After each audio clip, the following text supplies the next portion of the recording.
하나님의 말씀 보겠습니다. 하나님의 말씀은 이사야서 45장 1절에서 8절까지의 말씀을 교독합니다. 이사야 45장입니다. 구약성경 1023쪽입니다. 이사야 45장 1절에서 8절까지의 말씀을 교독을 하십니다. 다 찾으신 줄 알고 1절을 제가 먼저 봉독해 올립니다. 여호와께서 그의 기름을 부음 받은 브레스에게 이같이 말씀하시되 내가 그의 오른손을 붙들고 그 앞에 열국을 항복하게 하며 내가 왕들의 허리를 풀어 그 앞에 문들을 열고 성문들이 닫히지 못하게 하리라. 내가 너보다 앞서 가서 뻔한 것을 평안하며 논문을 쳐서 내게 흑암 중에 보아와 은밀한 곳에 숨은 재물을 주어 내 이름을 부르는 자가 나 여호와 이스라엘의 하나님인 줄을 내가 알게 하리라. 내가 나의 조상이라고 내가 택한 자 이스라엘 곧 너를 위하여 내 이름을 불러 너는 나를 알지 못하였을지라도 내게 수고를 주었다. 나는 여호와라. 나 외에 다른 이가 없나니 나밖에 신이 없느니라. 너는 나를 알지 못하였을지라도 나는 내 띠를 동일 것이요 때때는 곳에서든지 있는 곳에서든지 나밖에 다른 이가 없는 줄을 알게 하리라. 나는 여호와라. 다른 이가 없느니라. 7절과 8절을 같이 읽습니다. 나는 빛도 짓고 어둠도 창조하며 나는 평안도 짓고 환난도 창조하나니 나는 여호와라. 이 모든 일들을 행하는 자니라 하였노라. 하늘이여 위로부터 공의를 뿌리며 구름이여 의를 물지어다. 땅이여 열려서 구원을 싹트게 하고 공의도 함께 운돋게 할지어다. 나 여호와가 이 일을 창조하였느니라. 아멘. 윤석열 대통령이 되고 나서 가장 먼저 한 것 중에 하나가 청와대 직무실을 이전한 것이었고 청와대를 개방한 것이었죠. 그런데 청와대를 개방하고 나서 이틀 뒤에 한 가지 뉴스가 TV를 통해서 나오게 됩니다. 그 뉴스가 뭐냐면 청와대 뒤에 있는 불상 조각이 있는데 그 앞에 있는 불전함, 그러니까 돈을 넣는 그 함이 파손되었다는 뉴스였습니다. 그래서 그것을 누가 파손했는가 조사해 보니까 웬 60대, 50대에서 60대 여인이 파손했는데 파손한 원인을 들어보니까 사람들이 말도 못하는 우상한테 돈을 바치는 것이 신경질 나서 불전함을 파손했다라고 진술했다고 뉴스에 나온 것을 본 적이 있습니다. 그 뉴스에서는 그 여인이 어떤 교회를 다니는지 어떤 신앙인이었는지를 나타내지 않고 있었지만 미루어 보건대 이단에 다닐 수도 있지만 아마 교회 다니는 분이 아니었을까 하는 추측을 하게 됩니다. 때로는 우리 그리스도인들의 시야가 이렇게 좁아지고 있음을 보게 됩니다. 뉴스에서 한 번씩 보는 이야기들이 있죠. 초파일 날 목사님께서 자기 교회 신도들을 데리고 절에 가서 예배했다. 그리고 심지어 어떤 사람들은 그 절에서 방해하고 땅 밟기 운동을 하고 왔다라는 것을 자랑스럽게 얘기하는 분들도 있는 것을 보게 됩니다. 그리고 또 어떤 선교 단체는 이슬람권의 문화에 가서 백투 예루살렘이라는 제목을 통해서 너무나 공격적인 선교 활동을 통해서 오히려 자신들은 선교의 진전을 이뤘다고 주장하고 있지만 많은 선교사님들이 10년 동안 20년 동안 꾸렸던 선교의 문을 닫아놨다라는 평가를 받고 있습니다. 그래서 그 땅에서 10년 동안 20년 동안 선교했던 많은 선교사님들은 그 선교단체가 오는 것을 두려워하고 오히려 꺼려한다라는 얘기를 들었습니다. 그들이 그동안 뿌렸던 씨앗들이 이제 열려고 하는데 오히려 그 선교단체의 무모한 행동 때문에 다치게 된 겁니다. 오늘날 그리스도인들이 이런 좁은 시야를 가지고 있는 것을 보게 됩니다. 그런데 성경은 그것보다 더 넓은 것을 이야기하고 있습니다. 오늘 본문 45장 1절에 보면 이해하기 힘든 말씀이 하나 나옵니다. 1절의 말씀을 보면 여호와께서 그의 기름을 부음을 받은 고레스에게 이같이 말씀하시되, 개역 개정 성경에서는 그의 기름 부음이라고 고쳐져 있지만 개역 성경에 보면 나의 기름을 부음 받은 고레스다라고 이야기하고 있습니다.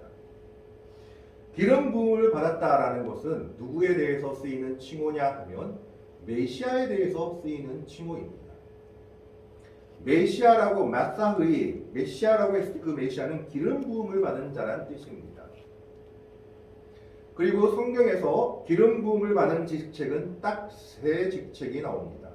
첫 번째는 이스라엘의 왕입니다. 이스라엘의 왕을 세울 때 기름 부음을 통해서 세우게 됩니다. 그래서 아무리 자기가 왕이 됐다 할지라도 기름 부음을 받지 못했으면 왕으로 인정받지 못했습니다. 두 번째가 선지자입니다. 선지자가 자신의 후계자를 정할 때 그 후계자에게 기름 부음을 통해서 그를 자신의 후계자로 인정했던 겁니다.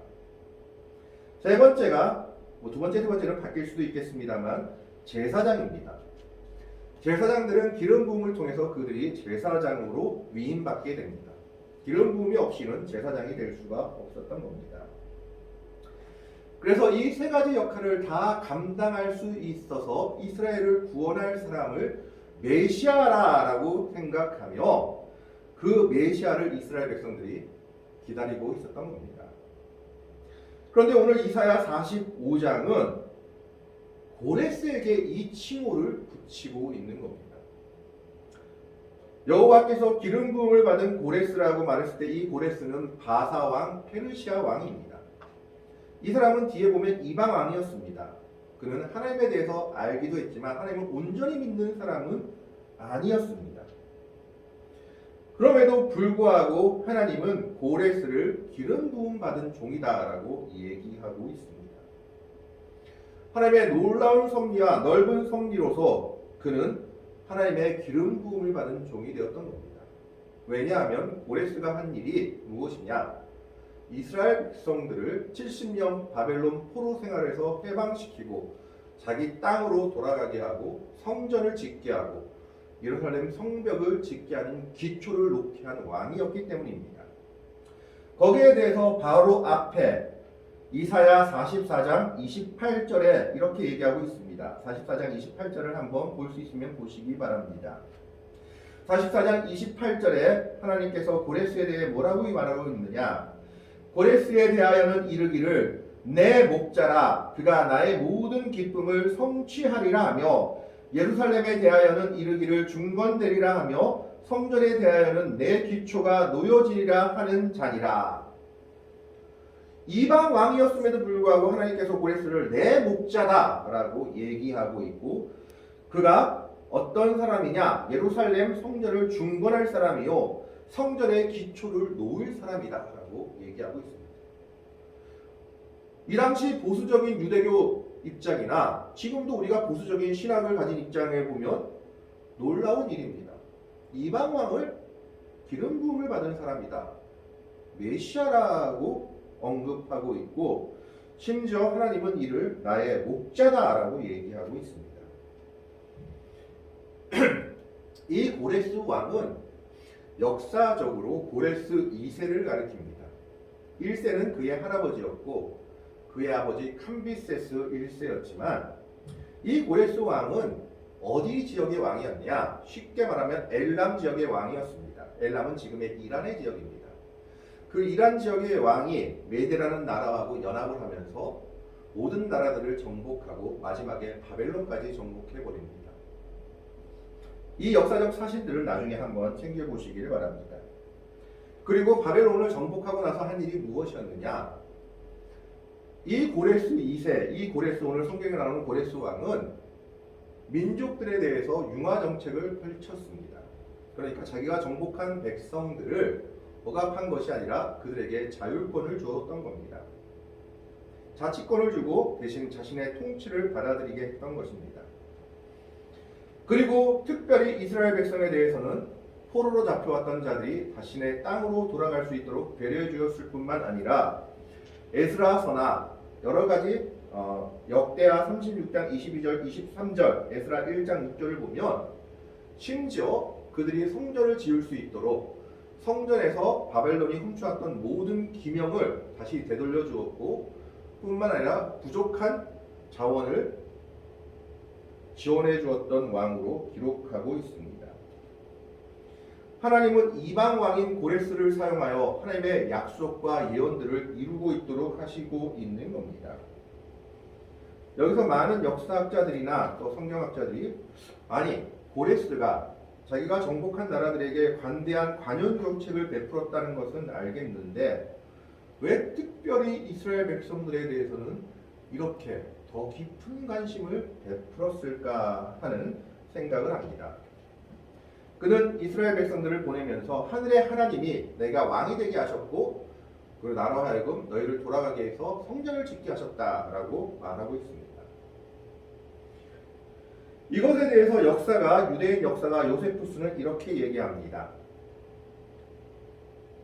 이미 고레스 왕이 세워지기 전 150년 전에 기록된 이 이사야서에 자신의 이름이 기록되어 있는 이 이사야서를 고레스 왕이 보았다라는 겁니다. 그리고 여기에 감명을 받아서 150년 전에 이미 유대의 선지자가 나에 대해서 예언했구나라는 것에 감명을 받아서 자신의 이름을 보고 감격하여 이 성경에 나와 있는 일을 이루고자 하는 열심에 불타올랐다라고 기록하고 있습니다. 하나님께서 예언한 예언의 말씀들을 듣고 감격하고 그가 감동하여 이 예언의 말씀들이 이루어지게 하여야지라는 사명감에 불타올랐다라고 요세푸스는 이야기하고 있습니다. 물론 이것을 우리가 얼마만큼 신뢰할 수 있는지는 모르겠습니다. 유대인 역사가의 말이기 때문입니다. 그러나 분명한 것은 이 고레스를 통해서 하나님의 약속이 이루어지고 있다라는 겁니다. 그러면서 하나님께서는 고레스에게 오늘 본문의 말씀을 통해서 아주 놀라운 복을 약속하고 계십니다. 오늘 1절 말씀을 보면 여호와께서 그의 기름 부음을 받은 고레스에게 이같이 말씀하시되, 아까도 말씀하지만 기름 부음을 받았다라는 것은 메시아를 이야기합니다. 그러면서 그에게 무슨 약속을 하시느냐? 내가 그의 오른손을 붙들고 그 앞에 열국을 항복하게 하며 내가 왕들의 허리를 풀어 그 앞에 문들을 열고 성문들이 닫히지 못하게 하리라. 왕들의 허리를 푼다라는 말은 열왕들이 고레스 앞에 스스로 무장을 해제하고 즉 허리띠를 풀고 앞에 나와서 투항한다는 의미입니다. 그 정도로 지금 고레스에게 복을 주시고 그가 그 땅을 넓은 땅을 정복하도록 하겠다라고 얘기하고 있는 겁니다. 그래서 역사학자들은 이 고레스를 원어로는 키루스라고 합니다. 키루스 대왕이라고 부르고 있습니다. 이전에 보면 내가 너보다 앞서가서 험한 곳을 평탄하게 하며 논문을 쳐서 부수며 새 빗장을 꺾고, 즉 하나님의 은혜로 고레스가 승리를 아주 쉽게 따낼 수 있도록 하나님이 만들어 주실 것이다 예언하고 있는 겁니다. 실제로 하나님은 이 일들을 이루셨습니다. 첫 번째 예가 바벨론을 점령할 때의 일입니다. 우리가 다니엘서를 통해서 잘 아는 내용들이 하나 있습니다. 바벨론의 3대 왕이었나요? 벨살살 왕이 성전에서 가져온 기명들을 꺼내가지고 잔치를 베풀었습니다. 그리고 그걸 가지고 술잔치를 베풀고 술을 먹고 흥청망청 놀았을 때 갑자기 손이 나타나서 벽에 글씨를 쓰죠. 메네메네 데게 우바르시. 이 글씨를 해석할 사람이 아무도 없었는데 그때 다니엘이 와서 해석해 줍니다. 그 뜻이 무엇입니까? 하나님이 저울에 달아보니까 왕의 부족함이 드러나서 이 나라를 메대와 바사에게 나누어 주었다. 오늘 저녁에 일이 이루어질 것이다. 그러자 벨사살 왕이 다니엘에게 나라에서 세 번째 치리자의 지위를 허락합니다. 그러나 그 저녁에 바로 죽고 말죠. 그런데 역사를 보면 이 일이 있고 나서 바벨론의 군사들이 두려워했다라고 합니다. 두려워해서 고레스의 군대가 쳐들어왔을 때 고레스의 군대와 즉 페르시아의 군대와 싸워볼 생각도 하지 않고 그들이 그냥 문을 열어주어서 바벨론 성을 쉽게 정복했다는 기록이 남아있다고 합니다. 그런데 사실 이 바벨론 성은 쉽게 점령할 수 있는 성이 아니었습니다. 역사에 의하면 그 성곽 두께가 32피트와 높이가 100규빗이나 되는 성곽으로서 그 벽이 얼마나 두꺼웠는지 그 벽 위로 6개의 병거, 전차가 지나다닐 수 있었다고 합니다.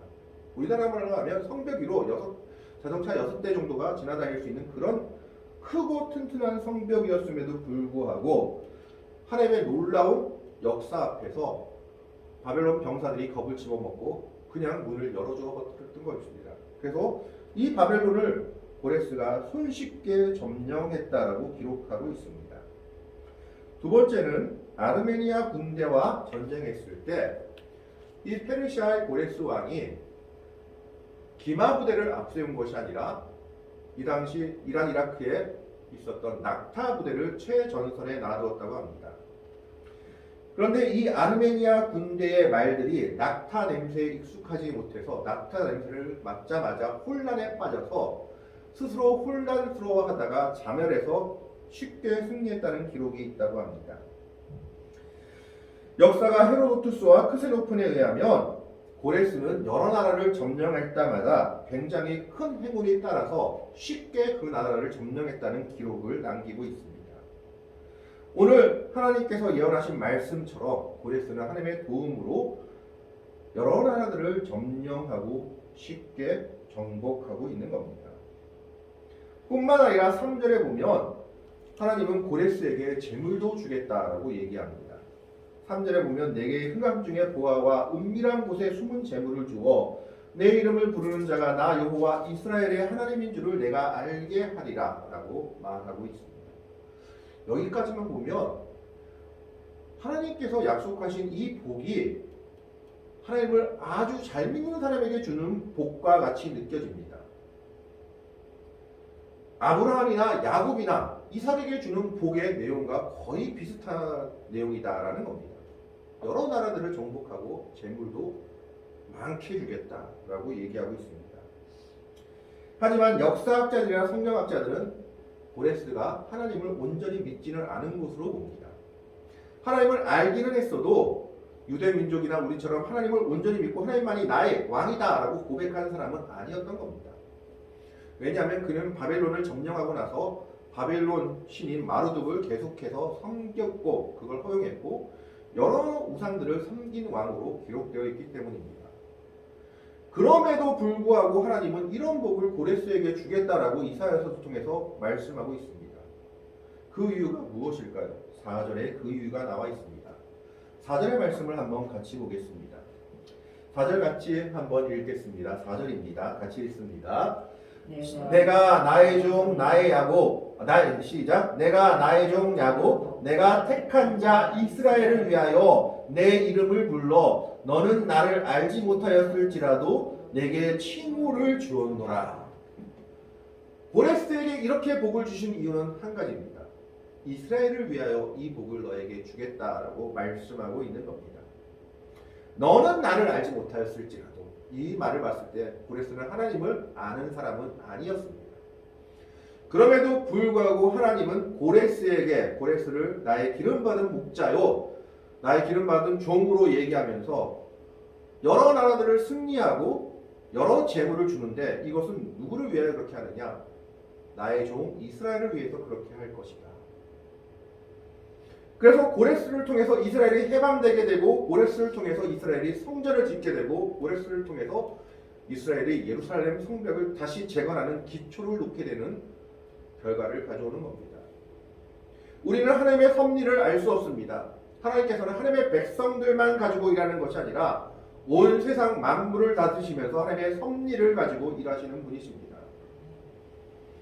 그리고 그 하나님은 그 온 세상 백성들을 그렇게 만드시는 이유가 뭐냐? 내 백성 이스라엘을 위하여 내가 너를 이렇게 만들겠다라고 약속하고 있는 겁니다. 우리는 믿음의 눈을 좀 더 크게 바라봐야 합니다. 5절의 말씀을 봅니다. 나는 여호와라 나 외에 다른 이가 없나니 나밖에 신이 없느니라. 너는 나를 알지 못하였을지라도 나는 내 띠를 동일 것이요 해 뜨는 곳에든지 지는 곳에든지 나밖에 다른 이가 없는 줄을 알게 하리라. 나는 여호와라 다른 이가 없느니라. 너는 나를 알지 못하였을지라도 나는 내 띠를 동일 것이요 라는 말은 네 군대를 내가 강하게 해줄 것이다. 이스라엘을 위해서 내 군대를 강하게 해서 내가 승리하게 해줄 것이다 라고 얘기하고 있는 겁니다. 그러면서 하나님이 7절에 이렇게 얘기하십니다. 나는 빛도 짓고 어둠도 창조하며 나는 평안도 짓고 환난도 창조하나니 나는 여호와라 이 모든 일을 행하는 자라 하나였노라. 세상의 모든 섭리가 하나님의 손에 달려있다라는 겁니다. 사단이 욥을 시험했지만 그 욥을 시험한 것도 하나님이 허락하에 시험하셨지 하나님이 허락하시지 않은 범위는 넘어설 수 없었던 것을 보게 됩니다. 하나님은 빛도 짓고 어둠도 창조하시고 환난도 짓고 평안도 짓는 분이십니다. 때로는 하나님께서 우리에게 고난을 허락하실 때도 있고 때로는 하나님께서 우리에게 좋은 것을 허락하실 때도 있습니다. 그 모든 것은 하나님의 뜻과 섭리가 있기 때문입니다. 우리는 하나님이 빛도 짓고 어둠도 짓고 평안도 짓고 환난도 창조하시는 분이심을 알아야 합니다. 그리고 그 모든 것이 하나님의 계획과 섭리 속에 있음을 믿어야 합니다. 그리고 우리가 한 가지 확실하게 믿고 고백할 수 있는 것은 무엇입니까? 이방한 고레스를 나의 목자라 기름 부음 받은 자라고 세우신 이유는 나의 택한 이스라엘 백성을 위하여서다라는 겁니다. 하나님은 지금도 하나님의 백성들을 위하여 일하고 계십니다. 하나님의 섭리를 만방의 모든 백성들과 만방의 모든 것을 통하여 하나님의 백성들을 돕고 계신 분이 하나님이십니다. 그러므로 말미암아 우리는 믿음의 눈을 크게 떠야 합니다. 이사야는 이미 더 넓은 하나님의 나라를 바라보고 있는 선지자였던 겁니다. 이방 왕이었던 바사왕 고레스가 하나님의 기름 부음을 받은 조 메시아의 역할을 할 것이다라고 이미 예언하고 있습니다. 보수적인 유대주의자들이었으면 이사야를 이단이다라고 했을 겁니다. 그러나 하나님의 섭리 속에서는 더 넓은 것을 바라볼 수밖에 없다라는 겁니다. 오늘 우리의 믿음의 백성들도 이런 이사야와 같이 더 넓은 눈을 바라보고 하나님의 섭리를 바라봐야 합니다. 미래를 바라본다는 것 그리고 우리가 넓은 눈을 가진다는 것은 쉬운 일이 아닙니다. 제가 한 가지 예를 들어 드리겠습니다. 1823년에 영국의 최고 과학자 중에 하나인 디오니시우스는 이런 말을 했습니다. 빠른 속력으로 철도 여행을 하는 것은 가능하지 않다. 왜냐하면 승객들이 숨을 쉴 수 없어서 열차에서 질식해 죽게 될 것이기 때문이다. 그리고 웨스턴 유니언이라는 내부 기록에는 뭐라고 되어 있냐면 전화기에 대해서 이 전화기가 하나의 통신 수단으로 진지하게 고려되기에는 너무 많은 결점들이 있다. 이 기구는 본래부터 우리에게 아무 가치가 없다라고 얘기하고 있습니다. 심지어 텔레비전이 처음 나왔을 때 뉴욕타임즈에선 텔레비전에 대해서 뭐라고 혹평했느냐 하면 텔레비전의 문제점은 사람들이 앉아서 봐야 하고 눈을 화면에 붙여 고정시켜야 한다는 것이다. 미국의 보통 가정들은 일한다고 그럴 시간이 없다라고 혹평했다고 합니다. 심지어 1957년 얼마 되지 않았죠. 라디오를 개척한 리드 포레스트라는 과학자는 과학이 아무리 진보해도 인간은 절대 달에 가지 못할 것이다 라고 예언했다고 합니다. 세계 최고의 과학자들이 예언한 미래가 하나도 맞은 것이 없습니다. 그만큼 인간의 시야는 좁을 수밖에 없습니다. 그런데 이 좁은 시야를 가지고 우리가 하나님의 섭리를 온전히 알 수 있을까요? 우리는 그저 하나님의 높고 넓은 섭리를 바라보며 한 가지만 확신하면 됩니다. 하나님은 바사왕 고레스를 들어 사용하신 이유는 그 종 이스라엘을 위해서였다라는 겁니다. 하나님은 지금도 하나님의 백성들을 위해서 세상의 섭리를 가지고 일하고 계십니다. 우리는 거기서 한 가지 믿음을 가지면 됩니다. 하나님은 하나님의 백성들을 위해서 바사왕 고레스를 들어 일하신 것처럼 오늘도 하나님의 백성들을 위해서 모든 섭리를 통해서 하나님의 백성들을 도우며 일하고 계신다. 그 눈을 우리는 넓게 뜨고 믿음으로 바라봐야 합니다.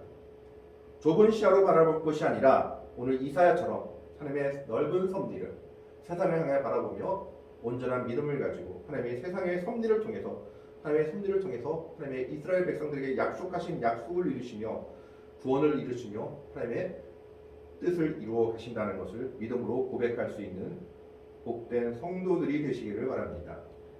우리가 그러한 믿음을 가지고 나아갈 때 하나님은 하나님의 백성들에게 놀라운 일을 행하실 것이며 놀라운 섭리를 통해서 하나님의 역사를 이루어 가실 것입니다. 그 하나님을 믿고 의지하며 나아가는 복되고 아름다운 성도들이 되시기를 주님의 이름으로 간절히 축원합니다. 아멘. 기도하겠습니다. 하나님, 오늘은